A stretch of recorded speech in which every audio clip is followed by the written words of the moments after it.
She never raised her voice, never wasted a movement, never missed. When the Korean Mafia boss ran a background check on his new bodyguard, he found a ghost, a redacted military file, and a woman who didn't exist on paper. But when 12 cartel hitmen stormed his Houston penthouse at dawn, he discovered exactly what the U.S. government had tried to bury. 15 seconds, 12 bodies, zero hesitation.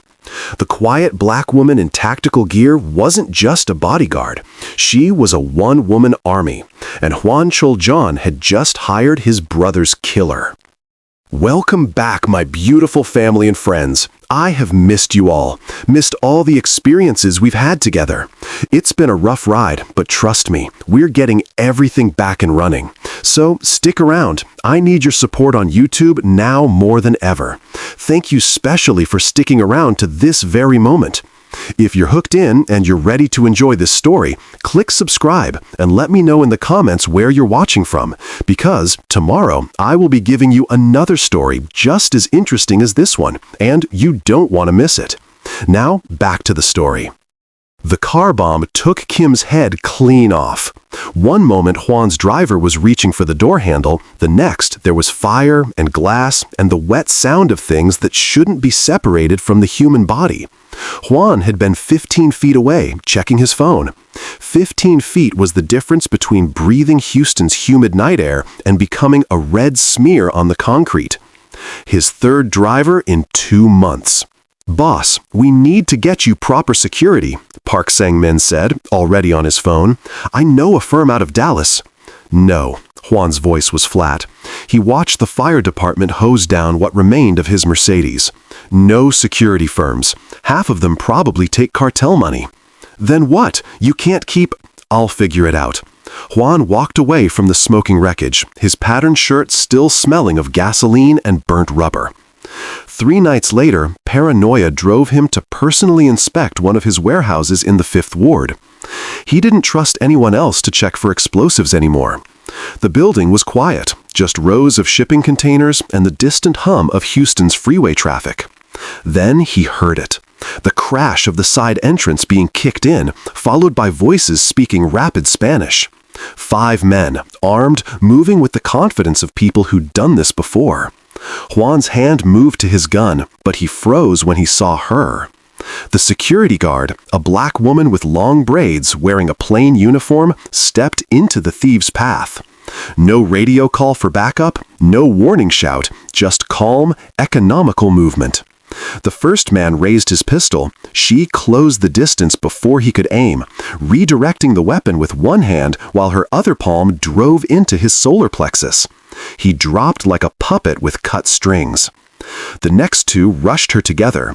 She moved between them like water, using their momentum against them. A joint lock here, a precise strike there. Both men on the ground in 4 seconds. The last 2 tried to run. She was faster. By the time Hwan blinked, all 5 were groaning on the concrete, disarmed and incapacitated. She hadn't made a sound, hadn't even broken a sweat. The woman calmly pulled out her radio. "This is Imani, 5 intruders east entrance, police en route." Her voice was steady, almost bored. Then she noticed Hwan watching from the shadows. Their eyes met. Hwan saw something familiar there, the stillness of someone who'd killed before and would again without hesitation. "You're wasted on night shifts," he said, stepping into the light. "How would you feel about a career change?" Amara Imani studied him for a long moment.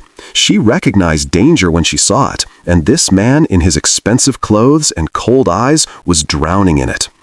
She should say no. She should stay invisible. But she was tired of running, and he was offering resources she desperately needed. "What kind of career?" she asked. "The kind that pays well enough to disappear afterward." Hwan smiled, though it didn't reach his eyes. "I need a bodyguard, someone who won't sell me out to the cartels." Amara looked at the 5 groaning men, then back at Hwan. "Triple my current salary," she said, "and I don't answer questions about my past." Deal. Neither of them knew that just made a decision that would drag every buried secret into the light. Hwan's intelligence analyst, a nervous kid named Tommy who could hack anything given enough time, delivered the report 72 hours after Amara started work. He looked like he hadn't slept. "Boss, you need to see this." Tommy spread printouts across Hwan's desk with shaking hands, or rather, what I couldn't find. Hwan picked up the first page. Amara Imani, born in Atlanta, Georgia. Parents deceased, car accident when she was 17. Enlisted in the Army at 18. Then, nothing. Just black bars and red stamps. What am I looking at? Redactions. Her entire service record is classified. I tried every backdoor I know. Military databases, VA records, even social media archives. It's all been scrubbed. Tommy pulled up another document on his tablet. But I found fragments. Dishonorable discharge 4 years ago. Before that, she was assigned to JSOC, Joint Special Operations Command. Meaning? Meaning Delta Force boss, Tier 1 operators. The people who do things the government pretends don't happen. Tommy's voice dropped to a whisper. And there's more. Cross-referencing discharge dates with declassified operation timelines, she was active during heavy Black Ops activity along the Mexican border. Juárez, specifically. Hwan's jaw tightened. Juárez, where his brother died. No family, no permanent address, no credit cards used in the past 3 years. She's been living completely off-grid. Tommy looked up. "Boss, people don't disappear like this unless someone very powerful wants them gone, or they're hiding from someone very powerful. Or both," Hwan muttered. That evening, he found Amara in the building's gym, methodically working through combat drills. Her movements were hypnotic, each strike precise, each transition fluid, muscle memory carved by years of training. "We need to talk," Hwan said. Amara didn't stop her routine. About who you really are. Delta Force, Black Ops, Juárez. She paused mid-strike, her fist hovering in the air. Then she lowered her hand and turned to face him, expression unreadable. "My past is my business," she said evenly. "My present is keeping you alive. That's what you're paying me for. I'm paying you to protect me from people who want me dead. I need to know if you're one of those threats. If I wanted you dead, you'd be dead." Her voice was utterly calm, stating fact rather than making a threat. "The government trained me to do things that needed doing. Then they decided I knew too much. I left before they could make me disappear permanently. What things? Things that keep me awake at night." She grabbed a towel, wiping sweat from her face. "Things that are none of your concern unless they come from me. If that happens, I'll be gone before they reach you." Hwan studied her. No tells, no nervousness, just that unsettling calm she always carried. "What did you do in Juárez?" For the first time, something flickered across her face. Pain, maybe? Or regret? "My job," she said quietly. "Now, let me do this one." She walked past him toward the showers, leaving Hwan with more questions than answers and the growing certainty that he'd hired someone far more dangerous than he'd imagined. Amara noticed the discrepancies within her first week. Park Song-min, Hwan's underboss, had too many private phone calls, too many nervous glances, too much interest in Hwan's schedule. She said nothing at first, just watched. Observed the way certain men deferred to Park when Hwan wasn't looking. Noted the expensive watch that appeared on his wrist. Patek Philippe, easily $60,000. Underbosses make good money, but not that good. On Thursday, Hwan announced a routine inspection of a shipping container yard near the Port of Houston. Standard procedure, checking manifests and ensuring product moved cleanly. Park volunteered to arrange security. That's when Amara knew. "I'm driving," she told Hwan that morning, her tone leaving no room for argument. Park already, "I'm driving." Something in her voice made Hwan nod. He was learning to trust her instincts. They took Hwan's armored SUV, Amara behind the wheel. 2 cars followed, Park's men theoretically there for backup. She watched them in the rearview mirror, noting how they stayed too close, boxing them in. The container yard was an industrial maze of stacked metal, perfect for an ambush. Amara's training screamed warnings as they approached. Too quiet, no workers visible. The usual forklift noise absent. "Stop the car," she said suddenly. "What?" "Stop. Now. Her hand moved to her concealed weapon. 3 o'clock, between the blue containers. 2 men, tactical positions. Hwan looked, saw nothing at first, then caught the glint of a rifle scope. Get down! Amara threw the SUV in reverse just as gunfire erupted. Bullets sparked off the hood. The 2 follow cars accelerated, trying to ram them from behind. Park's men now showing their true colors. Amara spun the wheel hard, executing a reverse J-turn that would have impressed a stunt driver. The SUV's armored body absorbed rounds as she positioned it between Hwan and the shooters. Pop, pop, pop. 3 shots, 3 shooters down. Not dead. She'd aimed for shoulders, hips, anything that would stop them without killing. The follow cars tried to flee. She shot out their tires with the same mechanical efficiency. Within 90 seconds, the ambush was over. 5 of Park's men disabled, groaning on the ground. But Park himself was nowhere to be seen. By evening, Hwan's headquarters was a pressure cooker. Loyalists praised Amara's quick thinking, calling her a hero.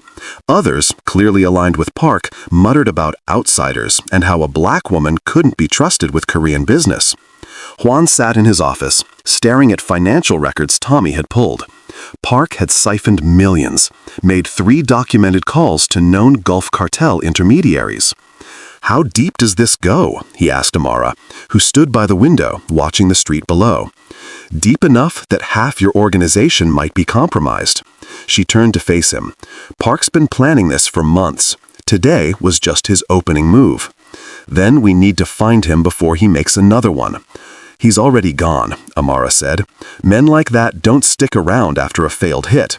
He'll regroup with the cartel, come back with more resources." Hwan's phone buzzed. A text from an unknown number. "The black bitch won't always be there to save you." She showed it to Amara. She read it without expression. "Good," she said quietly. "Let him be angry. Angry people make mistakes." The steakhouse was the kind of place where power brokers met to pretend they were civilized. White tablecloths, dim lighting, waiters who knew when to disappear. Neutral ground, or as neutral as Houston got when Korean organized crime sat down with Mexican cartels. Hwan adjusted his collar, trying to project confidence he didn't entirely feel. Across the table, 2 Gulf cartel representatives, Eduardo and a man who'd only introduced himself as Flaco, smiled like sharks. "We appreciate you coming," Eduardo said in perfect English. "After the unfortunate incident with Park Song-min, we thought it best to clarify our position." "Your position," Hwan replied, "involved trying to kill me. Park's initiative, not ours. We prefer cooperation to conflict." Eduardo gestured to the wine list. "The Gulf has distribution networks you need. You have import connections we want. Simple business." Amara stood 15 feet away, near the emergency exit, wearing a tailored black suit that concealed her shoulder holster. To casual observers, she looked like an executive assistant, but her eyes never stopped moving, cataloging every person, every angle, every exit. The meeting progressed. Numbers were discussed, territories sketched on napkins. Hwan felt himself relaxing slightly. Maybe this would actually work. Then Amara noticed the waiter. He was adjusting his apron with too much deliberation, fingers lingering near his waistband. Another waiter had positioned himself to block the kitchen entrance. A third near the front door. All 3 were built like fighters, not servers. Her pulse didn't change. Training took over. "Down, now." Her voice cut through the conversation like a blade. Hwan's instincts had learned to trust that voice. He dropped as Amara moved, drawing her weapon just as the waiters pulled automatic pistols from under their aprons. The first shooter never got a round off. Amara's bullet shattered his wrist. The second managed to fire, but she was already moving, fluid as water, using a marble column for cover while returning fire. His kneecap exploded. Eduardo dove under the table. Flaco tried to run and caught a round in his thigh, non-lethal but crippling. 3 more shooters emerged from the kitchen. Amara was ready. She moved through the restaurant like choreographed violence, each shot deliberate, each movement economical. Shoulders, legs, hands, anywhere that would stop them without killing.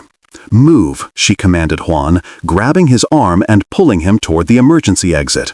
She kicked it open, checked the alley, clear, and shoved him toward their car. Gunfire chased them. She returned it without looking, providing cover while Hwan ran.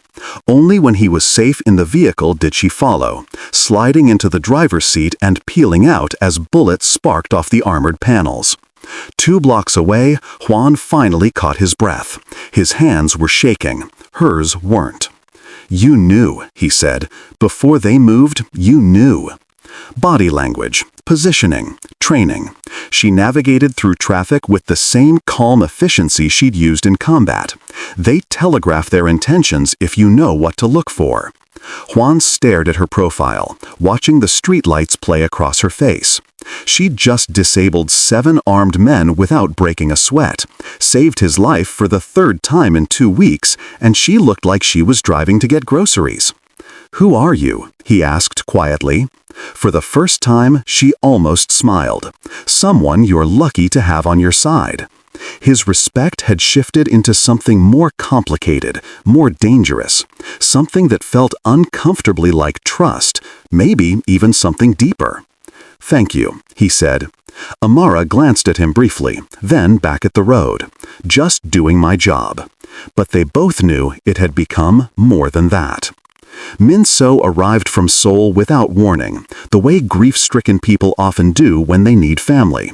She stood in Hwan's doorway with red-rimmed eyes and a suitcase, and he couldn't turn away his brother's widow. "I needed to get away," she said quietly. "Everything there reminds me of Chul-soo." Hwan understood. 4 years hadn't dulled the edge of losing his older brother. He set her up in the guest room and arranged a family dinner. His aunt, 2 cousins, Min-so. Something normal in the chaos. Amara maintained her position near the dining room entrance, professional and unobtrusive. She'd argued against attending, but Hwan insisted his bodyguard needed to be present, especially after the restaurant ambush. The dinner progressed with strained normalcy. Korean food his aunt had prepared, conversation carefully avoiding dangerous topics. Then Min-so looked up from her plate and saw Amara. She froze, chopsticks halfway to her mouth. "Hwan," she whispered, her face draining of color. "Who is that woman?" "My bodyguard, Amara Imani." "I know her face." Min-so's voice was trembling. "I've seen her before." "You've never met her. She's American." "Not met, seen." Min-so pulled out her phone with shaking hands, searching frantically. "After Chul-soo died, I became obsessed with Juárez. Every article, every piece of news, trying to understand why." His aunt leaned in, concerned. "Min-so, perhaps you should rest." "Here." She turned the phone around, showing grainy news footage from 4 years ago. The headline read, "U.S. Operation in Juárez turns deadly, civilian casualties reported." The video showed blurred figures in tactical gear, faces obscured. The reporter mentioned a joint task force targeting cartel leadership, an operation that went wrong. Min-so zoomed in on one figure moving through the frame. Tall, athletic build, distinct way of carrying herself. Economical movements, professional bearing. Same height, same build. Look at how she moves. Min-so's finger jabbed at the screen. That's her. That's the woman standing in your dining room. That's one of the Americans who killed your brother. The table went silent. Hwan looked from the phone to Amara, who stood perfectly still, expression unreadable. "Min-so, grief can make us see things. I'm not crazy." Tears streamed down her face. "Chul-soo was there that night. You know he was. The Americans came, there was a firefight, and he died. She was there, Hwan. She was part of it." Hwan's aunt began quietly ushering Min-so from the room, murmuring comfort. His cousins followed, casting uncertain glances at Amara. When they were alone, Hwan turned to his bodyguard. "Tell me she's wrong." Amara met his gaze steadily. "Your brother was in Juárez 4 years ago?" He was building connections with the cartels, expanding our operations.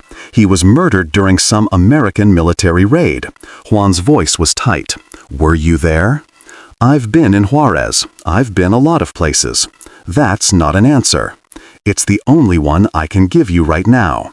She moved toward the door. I'll be in my quarters if you need me.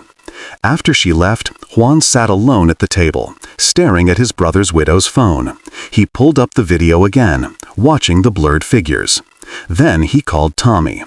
I need everything on a U.S. military operation in Juárez, Mexico. August 14th, 4 years ago. Target was a cartel meeting. Casualties included Korean nationals. Boss, that's classified. I don't care what it takes. Find it. Hwan ended the call and poured himself a drink, his hand not quite steady. He didn't want Min-so to be right, but he'd learned to trust his instincts, and his instincts were screaming that he'd just opened a door he could never close. They were waiting when Amara left the building for her morning run. Two men in generic suits, government haircuts, the kind of bland professionalism that screamed federal agents. Sierra 7, the taller one said, using her old call sign, been a while. Amara didn't break stride, jogging past them. They fell in on either side. We're not here to arrest you, the shorter agent said. Just talk. Not interested. Special Agent Chen, FBI. This is Agent Morrison, DOD liaison. Chen kept pace easily. We know about your service record, your dishonorable discharge, the Juárez operation. We know you've been off-grid for 4 years. And now you found me. Congratulations. We're offering you a way back in, Morrison said. Full immunity, clean record, reinstated benefits. All you have to do is provide intelligence on Hwan Chul-jeong's operations. Korean organized crime has been expanding aggressively. We need an inside source. Amara stopped abruptly. Both agents overshot a few steps before turning back. You want me to betray my employer. We want you to serve your country again, Chen corrected. The man you're protecting is a criminal. Drug trafficking, money laundering, violence. You're better than this. Am I? Amara's voice was cold. The country I served threw me away when I became inconvenient. Now you want me back because I'm useful again. Hard pass. Think about it, Morrison said, extending a business card. You can't run forever. We found you. Others will too. Let them try. She jogged away, leaving the card on the ground. That night, Hwan found her on the building's rooftop, staring at Houston's skyline. He'd never seen her like this, shoulders tense, guard down, almost vulnerable. The feds came, she said without turning around. They want me to inform on you. What did you tell them? No. Hwan stood beside her, close enough to feel the night's heat radiating off the concrete. Why? Because I did things for my country that haunt me. Her voice was barely above a whisper. I hurt people who didn't deserve it, followed orders that broke something inside me. When I finally walked away, they called it desertion, called me a traitor. She finally looked at him. I won't be their weapon again, not for anyone. Hwan was quiet for a long moment. Then, my brother died in Juárez. Cartel violence, they said. One day he was expanding our business, the next he was dead in a firefight. I'm sorry. He was all I had after our parents passed. Chul-so raised me, protected me, taught me everything about this life. Hwan's jaw tightened. Losing him broke me, made me paranoid, suspicious of everyone. Until you. Amara met his eyes, seeing the same pain she carried reflected back. We're quite a pair, she said softly, both haunted by things we can't change. Maybe that's why this works. Hwan's hand found hers, tentative. We understand the cost. She didn't pull away. For a moment, two broken people found comfort in shared darkness, neither knowing they stood on opposite sides of the same tragedy. In a dingy motel across town, Park Sung-min made his final play. He dialed a number he'd bought from Cartel Contacts, a contractor who specialized in making problems disappear. I have a location on a former Delta operator, goes by Amara Imani, real designation Sierra 7, dishonorable discharge, wanted by DOD. The voice on the other end was professionally neutral. Bounty still active. Where? Park gave Hwan's address, smiling viciously. Consider it handled, the contractor said. The power died at 2:47 a.m. Emergency lighting kicked in 3 seconds later, bathing the building in crimson. Amara was already moving before the backup generator hummed to life, weapon drawn, every sense screaming danger. This wasn't a power outage. This was a breach. She keyed her radio. "Hwan, stay in your quarters, lock the door. Don't open it for anyone but me." "What's happening?" "Hunters." She moved through the corridor like a ghost, clearing corners with practiced efficiency. The security cameras were dead, the electronic locks disabled. Whoever had done this knew exactly what they were doing. Then she saw the first one, a figure in black tactical gear moving up the stairwell with the fluid precision of Tier 1 training. Not cartel, not cops. Military.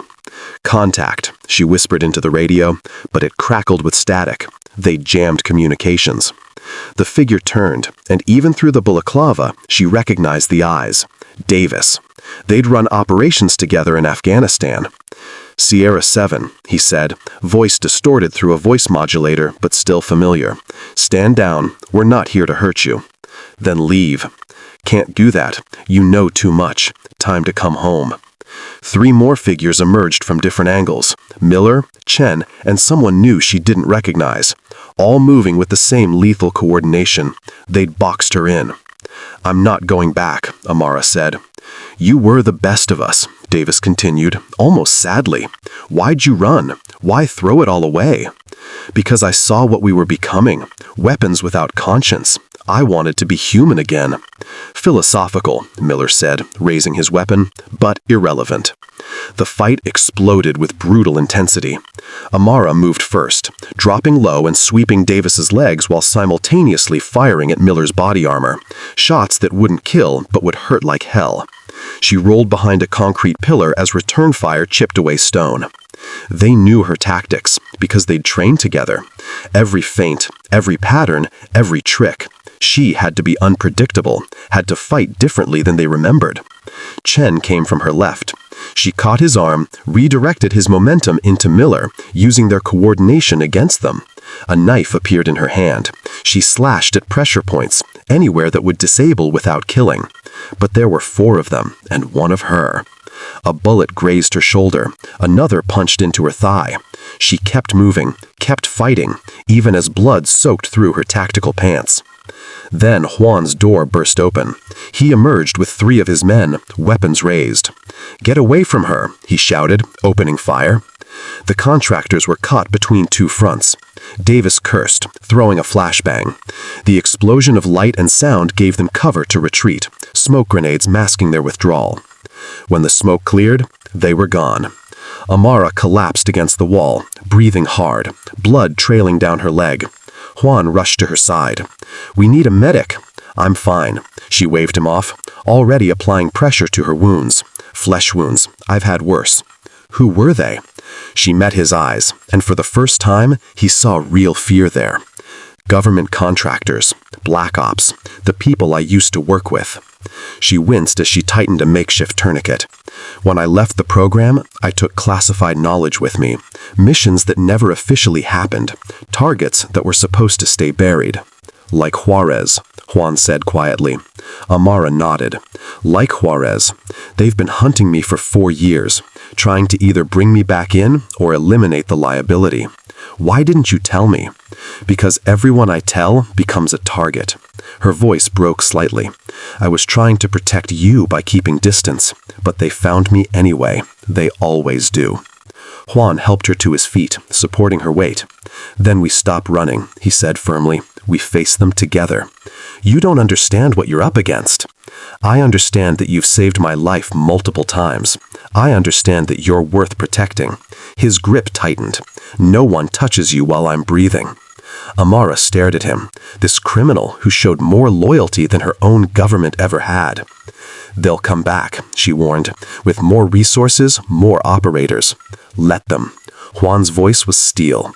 "This is my city, my territory, and you're under my protection now." Dawn came with gunfire. Amara heard them before the first shot. Boots on concrete, the distinctive click of safeties disengaging, the whispered Spanish of cartel's sicarios coordinating their breach. 12 men entering from the ground floor, moving up. Then she felt the vibration through the building's frame, rappelling lines hitting the rooftop. The contractors returning with reinforcements. They'd coordinated, cartel and black ops, strange bedfellows united by a common goal. Her death, Hwan's death, everything burning. "We're boxed in," Hwan said, checking his weapon. His remaining men, only 6, looked terrified. Amara moved to the window, assessing. 12 below, 4 above, innocent cleaning staff trapped on the middle floors. The math was impossible, unless she stopped calculating and started moving. "Get everyone into the reinforced conference room," she said, her voice preternaturally calm. "Lock it from inside. Don't open it until I come get you. I'm not hiding while you—" "This is what I was made for." She looked at Hwan, and something had changed in her eyes. No more running, no more hesitation, just cold acceptance of what she was. "Trust me, one last time." The first cartel shooter breached the stairwell door. Amara was already there. What happened next took 15 seconds, but felt like eternity compressed into brutal efficiency. She moved through the space like water finding cracks, like death given form. The first shooter's weapon was redirected, his own bullet catching his partner. She used his body as a shield, advancing while firing with mechanical precision. Headshots for the cartel soldiers. They'd come to kill innocents, they'd receive no mercy. Leg shots for the contractors descending from above, former brothers in arms, misguided but not irredeemable. Pop, pop, pop. 3 cartel hitmen down. She dropped low, sliding across polished marble as bullets sparked overhead. Came up firing. 2 more shooters collapsed. Davis appeared from the stairwell, weapon raised. She shot the gun from his hand, then his knee. He screamed, falling. Park Song-min emerged from behind his sicarios, face twisted with rage. "Die, bitch!"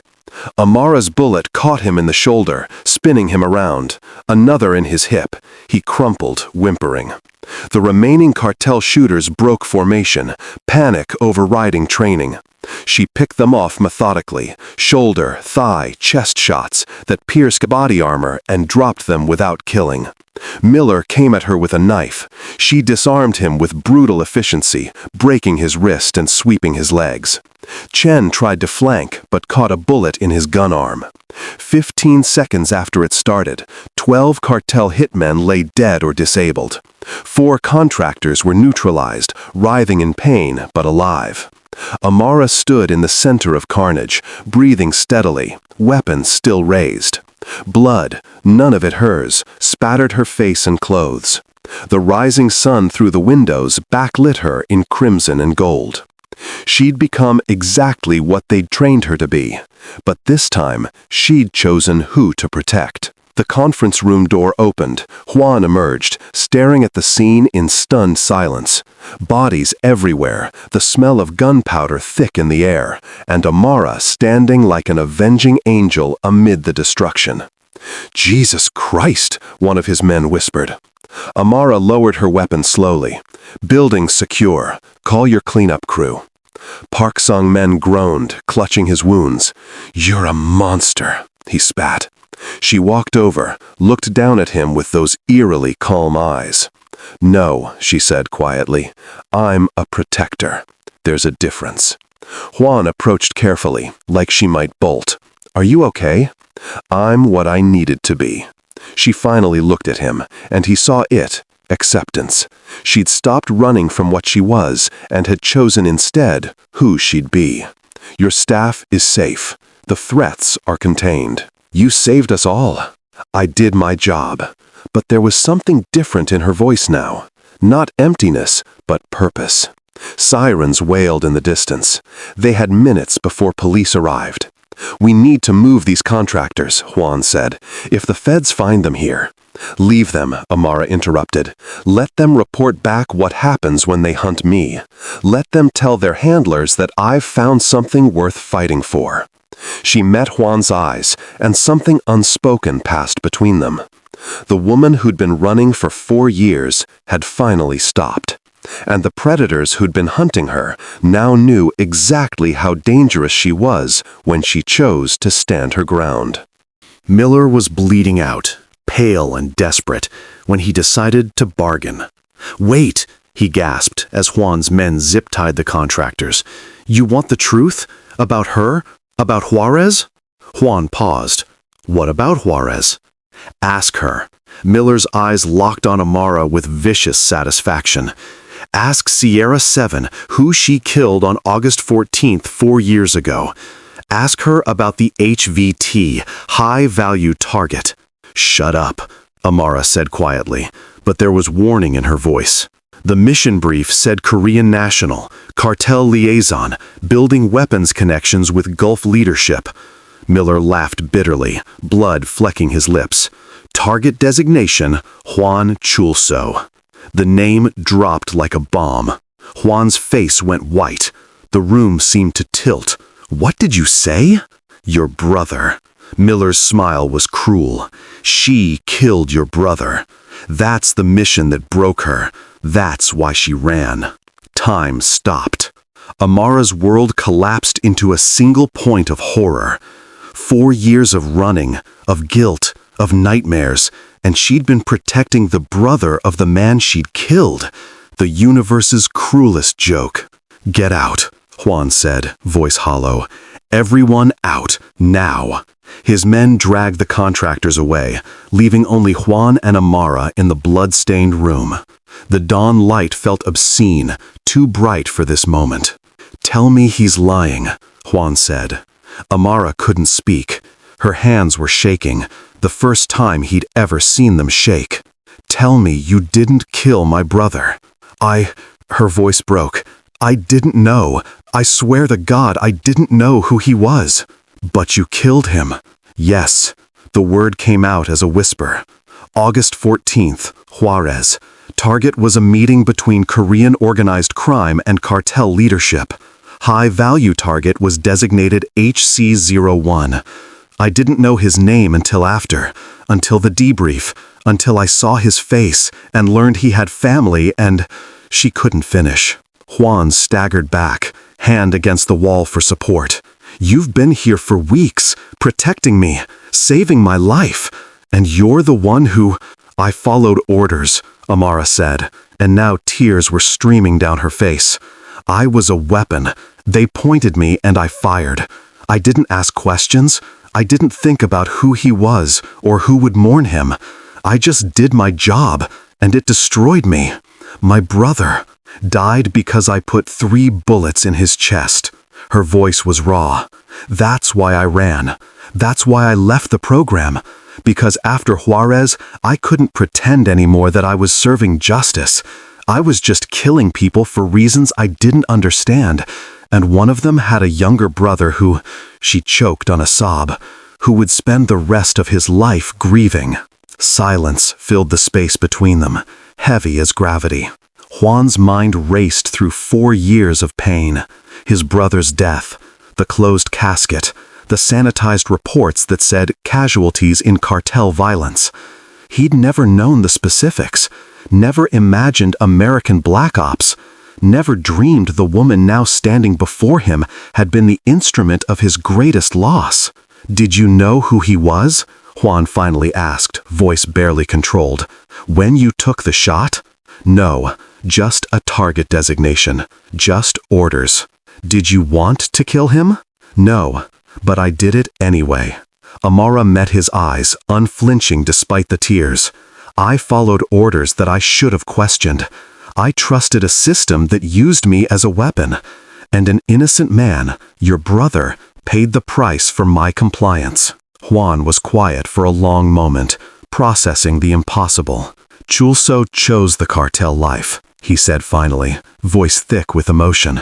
"He knew the risks. He made deals with dangerous people, put himself in situations where..." He trailed off. then forced himself to continue, where people like you would be sent to stop him. That doesn't absolve me. No, it doesn't.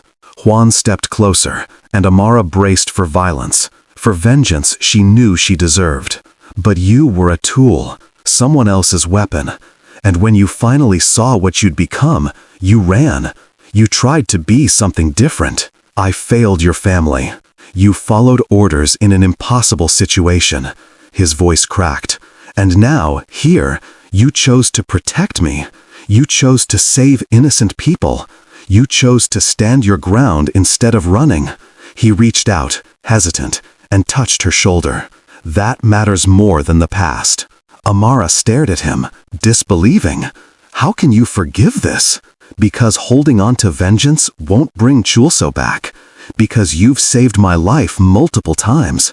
Because Hwan's own eyes glistened. Because I've seen who you are now, and she's not the weapon they made you. She's someone trying desperately to be human again. I don't deserve. None of us deserve redemption, Hwan interrupted. We earn it through choices, through standing up when we could run, through protecting instead of destroying. He pulled her into an embrace, and she collapsed against him, finally allowing herself to break. You have a place here, with me, if you want it. Amara sobbed into his shoulder, 4 years of guilt and loneliness pouring out. I'm sorry. God, I'm so sorry. I know. Hwan held her tighter. I know. They stood like that, as Houston's dawn light filled the room. Two broken people choosing each other despite everything. Choosing forgiveness over vengeance.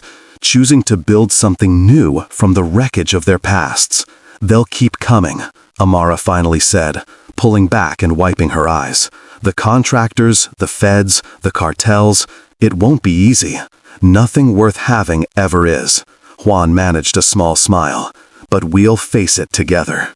Together, she repeated, testing the word. It felt foreign, fragile, but real. For the first time in 4 years, Amara Imani wasn't running. She wasn't hiding. She wasn't alone. The quiet black woman who'd been a ghost, a weapon, a tool, she finally had something she'd never possessed. She had a home. She had purpose. She had someone who saw her as human. And she would fight like hell to protect it.